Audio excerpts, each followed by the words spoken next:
आप सभी का स्वागत है इस यूनिट क्लासेस में। मैं पढ़ा रही हूँ वर्ल्ड ज्योग्राफी। वर्ल्ड ज्योग्राफी में यूरोप कॉन्टिनेंट अपना चल रहा है। यूरोप कॉन्टिनेंट में आपने अभी तक कंट्रियाँ देखी। यूरोप कॉन्टिनेंट में लगभग 50 कंट्रियाँ हैं और यूरोप कॉन्टिनेंट की अगर बात करते हैं तो यह विश्व का सबसे ज़्यादा नगरीकृत महाद्वीप है। अगर बात करते हैं यूरोप कॉन्टिनेंट में, तो यूरोप कॉन्टिनेंट में किसी भी प्रकार का कोई भी मरुस्थल देखने को नहीं मिलता है और सबसे ज़्यादा अगर डेवलपमेंट कंट्री यानी कि यहाँ पर स्थित है। तो बात अगर करें यूरोप की, तो यूरोप में आपने किस तरीके से कौन कौन सी कंट्रियाँ, इनकी कैपिटल देखी। जैसे अगर नॉर्वे की बात करते हैं तो नॉर्वे की कैपिटल आपने ओस्लो देखी, वहीं पुर्तगाल की कैपिटल आपने लिस्बन देखी और आयरलैंड की कैपिटल डबलिन देखी और एस्टोनिया की कैपिटल तल्लीन देखी। ठीक है, अब बेलारूस की कैपिटल आपने मिन्स्क देखी। तो इस तरीके से आपने कई सारी कंट्रियां थी जो मोस्ट इम्पोर्टेंट रहती हैं पेपर में, क्योंकि आपको पता है यूरोप कॉन्टिनेंट सबसे ज़्यादा चर्चा में रहता है। तो यहाँ से कई क्वेश्चन उठने की संभावना रहती है, जिसमें अपन बिल्कुल सिंपल तरीके से इसको अभी स्टार्ट कर रहे हैं। इसके उत्तर में क्या स्थित है, दक्षिण में क्या स्थित है, इसके पूर्व साइड क्या स्थित है, पश्चिम साइड क्या स्थित है।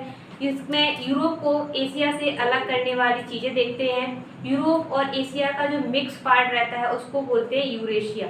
ठीक है, ये सारी चीज़ें अगर बात करते हैं यूरेशिया किसे कहते हैं, तो ये पूरा यूरोप अलग, रूस आपको पता है एशिया में भी आता है, यूरोप में भी आता है। तो यूरोप और एशिया मतलब यूरोप और एशिया का जो मिक्स पार्ट रहता है उसको यूरेशिया ही बोलते हैं। ठीक है, तो सबसे पहले देखते हैं कि यूरोप महाद्वीप को एशिया से विभाजन करने के लिए कौन कौन सी चीज़ें हैं। तो यूरोप महाद्वीप को एशिया से विभाजन, इसके पूर्व में क्या स्थित है, तो पूर्व में आपको देखना है यूराल पर्वत।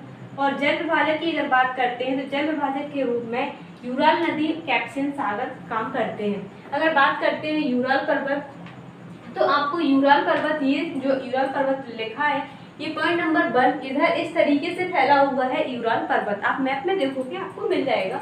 वहीं अगर बात करते हैं यूराल नदी, तो यूराल नदी भी आपको यहीं पर मिल जाएगी। वहीं अगर बात करते हैं कैस्पियन सागर की, तो कैस्पियन सागर आपको दिख रहा होगा, यहाँ पर कैस्पियन सागर स्थित है।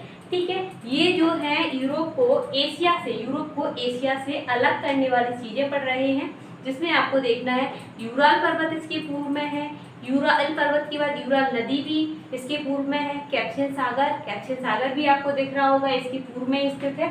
वही अगर बात करते हैं तो कॉस्किस रेंज जो है ये कहाँ पर स्थित है, तो कॉस्किस रेंज आपको यहाँ यानी कि इसके दक्षिण पूर्व में देखने को मिल जाएगी। तो ये यहाँ पर यूरोप को क्या कर रही है, एशिया से अलग करने का काम कर रही है।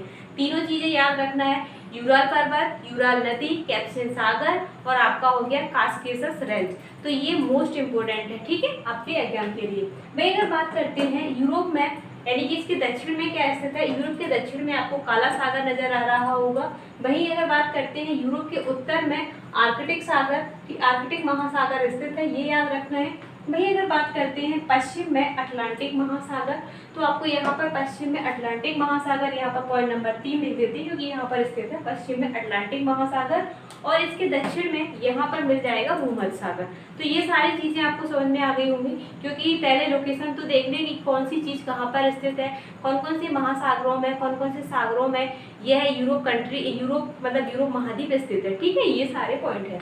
इसके बाद विश्व का सबसे ज्यादा नगरीकृत महाद्वीप बता दिया है, ये यूरोप ही है। और सबसे व्यस्तम अगर नदी की बात करते हैं राइन नदी क्यों फेमस है, तो यहाँ से सबसे ज्यादा कोयला का जो उत्पादन होता है, तो कोयले के उत्पादन के लिए ये फेमस है।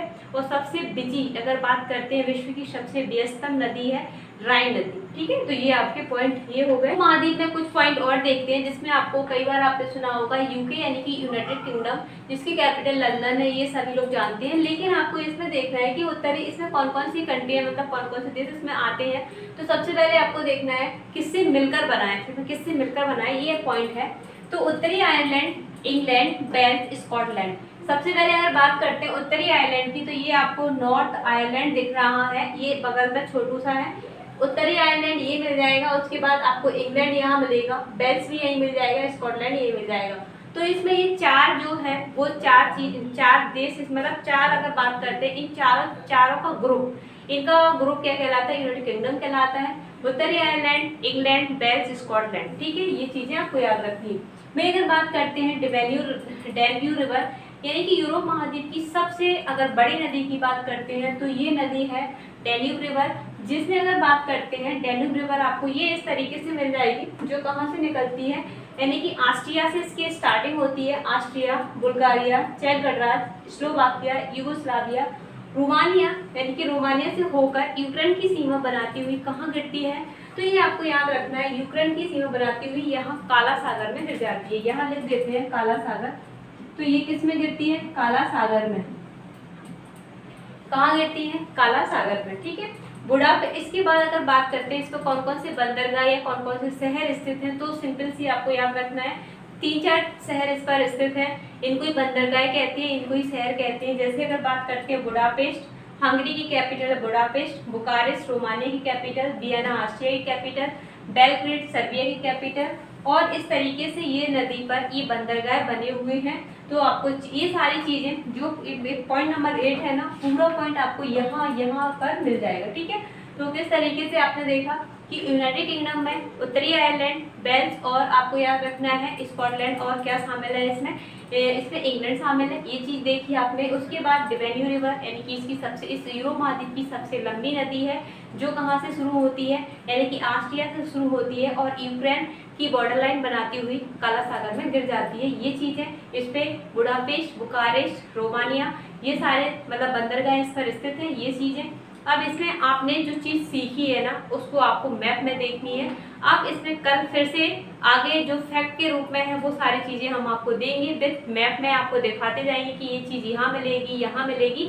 तो आपको अपने एटलस को उठाना है, एटलस पे यूरोप कॉन्टिनेंट खोलना है। यूरोप कॉन्टिनेंट का मैप कुछ इस तरीके से मिलेगा, जिसमें ऊपर लिखा होगा यूरोप महाद्वीप, ठीक है।